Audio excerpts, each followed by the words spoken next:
Welcome to the deep dive. Today, we're really getting into it with one of the most, well, unpredictable and ultimately tragic figures of the last century, Muammar Gaddafi. Yeah, 42 years in power. It's an incredible span of time. It really is.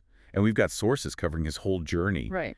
from this young revolutionary captain full of anti-colonial fire to becoming this global outcast. Exactly. And our goal today really is to trace how his core beliefs, that potent mix of Arab nationalism, fierce anti-imperialism, maybe some Islamist revivalism, how all that shaped this incredibly volatile regime. It was 42 years of constant, sometimes completely baffling shifts. Baffling is a good word for it. And the starting point is just stark.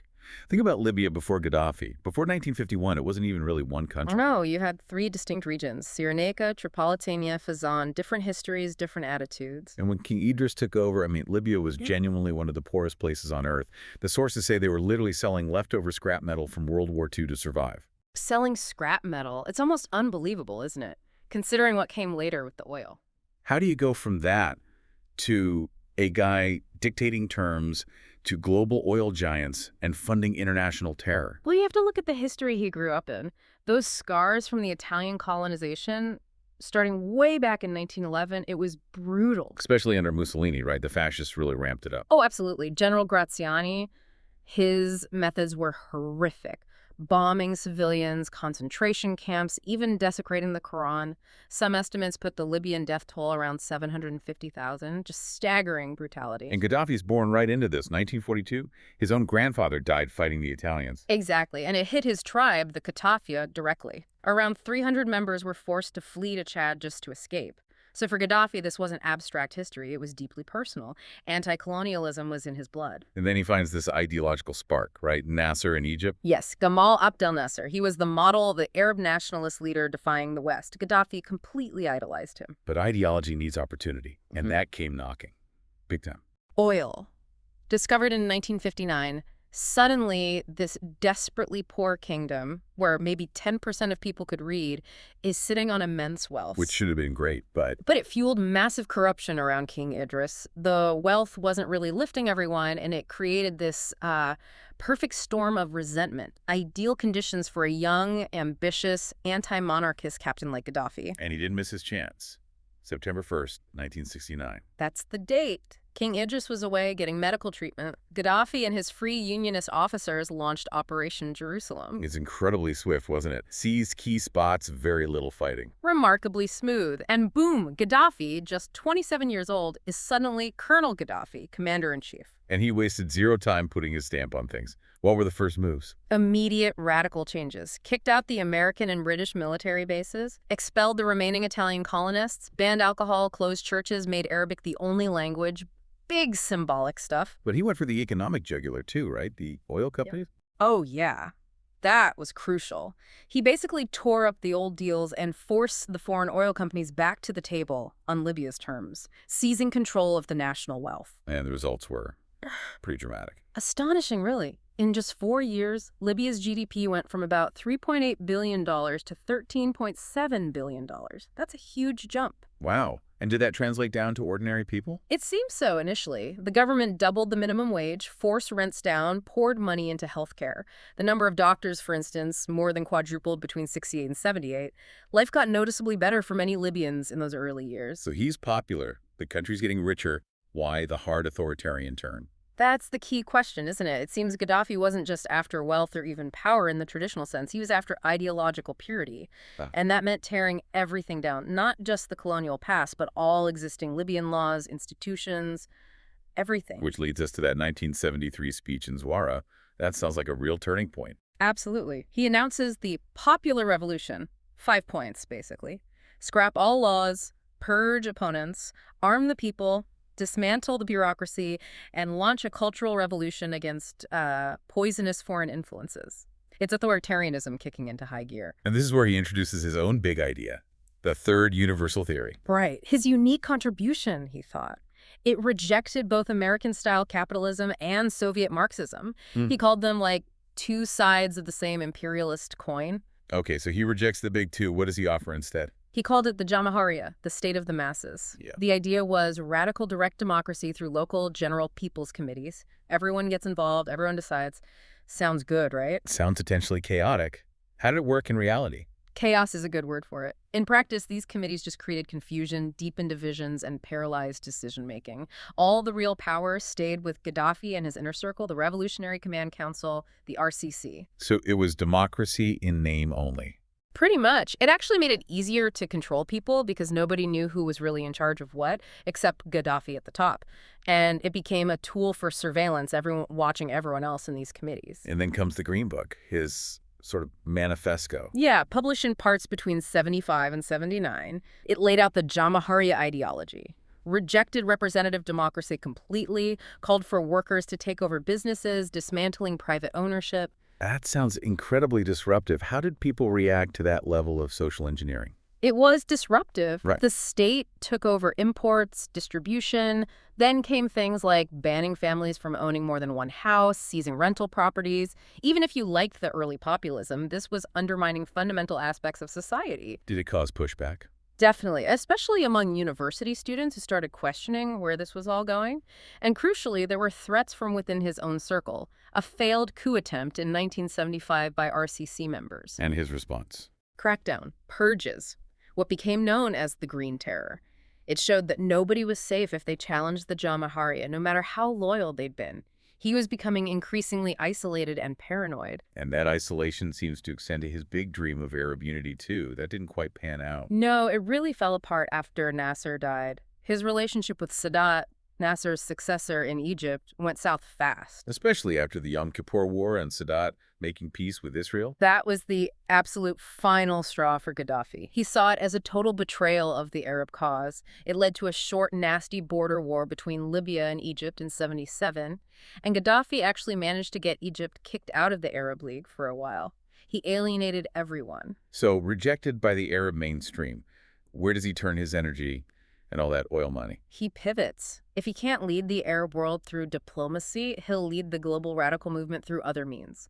Tripoli becomes, as some called it, an international university of terror. He starts funding insurgents everywhere. All over the globe. He famously ditched Yasser Arafat, thought he was too moderate, and started backing more extreme Palestinian factions like the PFLP. Libya basically became a financing hub for armed struggle worldwide. And this includes some notorious attacks, right? Yeah. Like the Munich Olympics massacre in '72. Yes, he funded the Black September group responsible for Munich, killed 11 Israeli athletes, and Gaddafi reportedly treated the militants like heroes when they got back. Chilling. Was it pure ideology or a power play? Probably both. By funding these groups, Black September, the IRA, ETA in Spain, the Red Brigades in Italy, Sandinistas in Nicaragua, he could project power, challenge the West, and position himself as the leader of global anti-imperialism, even when the Arab states shunned him. Which inevitably put him on a collision course with the U.S. Absolutely. Things started okay. The U.S. handed over its airbase after the coup, but Gaddafi's rhetoric and actions quickly soured things. By the time Reagan came in, Gaddafi was firmly in the crosshairs. Reagan called him the mad dog of the Middle East. Famously, yes. And the U.S. started tightening the screws. Sanctions in '82, banning oil imports, then ordering all U.S. companies out in '86. It was escalating. Culminating in the bombing of that disco in West Berlin. The La Belle Discothèque bombing, yeah. April 1986. 2 U.S. servicemen killed. The U.S. immediately blamed Libya. And the response was Operation El Dorado Canyon. 10 days later, U.S. jets bombed targets in Tripoli and Benghazi, including Gaddafi's compound at Bab al-Azizia. Did they get there? No, but it was close. Oh, yeah. Maybe 100 Libyans were killed, and there were reports his adopted daughter, Hannah, died in the raid. It definitely shook him, made him even more paranoid. And maybe more determined for revenge. Yeah. Because just 2 years later, Lockerbie. December 1988. Pan Am Flight 103 explodes over Scotland, 270 people killed, a horrific act of terror. initially wasn't the suspicion elsewhere? Iran or Syria? Yes, but the investigation eventually zeroed in on a tiny fragment of a timer circuit board found in the wreckage, a specific type made by a Swiss company sold exclusively to Libyan intelligence. Wow, that tiny fragment. Led directly to indictments against 2 Libyan intelligence agents, and ultimately to crushing UN sanctions. Resolution 748, then 883. Flight bans, arms embargoes, freezing assets. It crippled Libya's economy. So he's completely isolated now. The Arab world won't help, The West is against him. The UN has sanctioned him. What's left? Africa. He performs another pivot. If the Arab world betrayed him, he'll become the champion of Africa. How does he pull that off? He throws his weight and Libya's oil money behind transforming the old Organization of African Unity, the OAU, into the new African Union, the AU. He starts talking about a United States of Africa, a single currency, the Afro, a unified military. He starts calling himself the King of Kings of Africa. That's exactly. Grandiose as ever. But he did gain significant influence across the continent by basically buying support from other leaders. Okay, so he's reinvented himself as an African leader. Yeah. But then comes probably the most unexpected twist. Yeah. Post 9/11. Right. The world changes after 9/11, and then the U.S. invades Iraq in 2003, partly under the pretext of WMDs. Gaddafi sees the writing on the wall. He realizes being a pariah with potential WMDs is maybe not the safest position anymore. Precisely. Survival kicks in. He publicly condemns the 9/11 attacks. And then, in late 2003, mass destruction programs and completely renounced terrorism. A total U-turn. He basically trades his revolutionary credentials for what? Reintegration. Survival and legitimacy. He gives up the ultimate symbol of his defiance, the potential bomb to get the sanctions lifted and rejoin the international community. And, remarkably, it works. The U.S. lifts sanctions, yep. By 2006, Libya is officially off the U.S. list of state sponsors of terrorism. Diplomatic relations are restored. It looked like Gaddafi had successfully navigated his way back from the brink. For a while, anyway. But internal pressures were building, weren't they? Even with the diplomatic thaw. Always. Decades of repression don't just disappear. And then came 2011, the Arab Spring. Tunisia, Egypt. How did Gaddafi react when he saw those regimes toppling? Denial. He blamed it all on foreign meddling, WikiLeaks, Al-Qaeda, anything but genuine popular discontent. He seemed incapable of believing his own people would rise up against the Jamahiriya. But they did. What kicked it off in Libya? It started in Benghazi, the eastern stronghold, always resistant to his rule. February 15th, 2011. Security forces arrest a human rights lawyer, Fathi Terbil.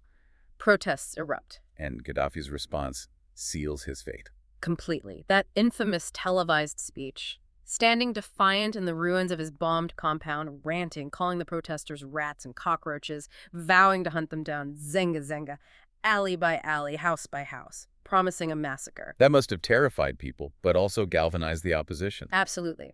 It triggered high-level defections almost immediately. His own justice minister, Mustafa Abdul Jalil, quit and helped form the opposition National Transitional Council, the NTC. And the international community couldn't ignore that threat of mass violence. No. The UN Security Council acted fast. Resolution 1970 referred Gaddafi to the International Criminal Court, imposed sanctions, and arms embargo. Then Resolution 1973 authorized a no-fly zone and all necessary measures to protect civilians, which led to NATO intervention. So the walls were closing in fast. Very fast. By August 2011, the rebels, backed by NATO air power, took Tripoli. Gaddafi fled. Where did he go? To his hometown, Sirte. He held out there for a couple more months. But on October 20th, 2011, he tried to break out in a convoy. And NATO hit the convoy. Yeah, French jets initially, then a U.S. drone. Stopped the convoy. Gaddafi and his bodyguards scrambled out, took cover in a large drainage pipe. That's why they found him. In a pipe. That's where the rebel fighters cornered him. The footage is graphic. He's alive, bloodied, pleading, being dragged out. How did he actually die? The official story was crossfire. That was the NTC line. Died in crossfire on the way to Misrata, but pretty much all eyewitness accounts and videos suggest he was executed by the fighters shortly after capture. A brutal end. And then the final indignity. Displaying his body and his son Mutassim's in a commercial meat freezer in Misrata for 4 days. Thousands of Libyans lined up to see it, before finally burying them in a secret desert grave. Wow. From scrap metal salesman nation to oil power to the Jamahiriya terror sponsor, African king, then back to pariah, and finally, that ending. Quite a trajectory. It really is. His death certainly ended his 42-year dictatorship. But the chaos he institutionalized, the divisions he exploited, that didn't end. The country fractured almost immediately. Which brings us to our final thought for you, the listener. Gaddafi ruled through chaos. The Jamahiriya was designed for it. When he was removed, Libya collapsed into violent fragmentation, militias, rival governments, foreign interference. It's still unstable today. So the question is, was that chaos inevitable because of how he ruled for so long?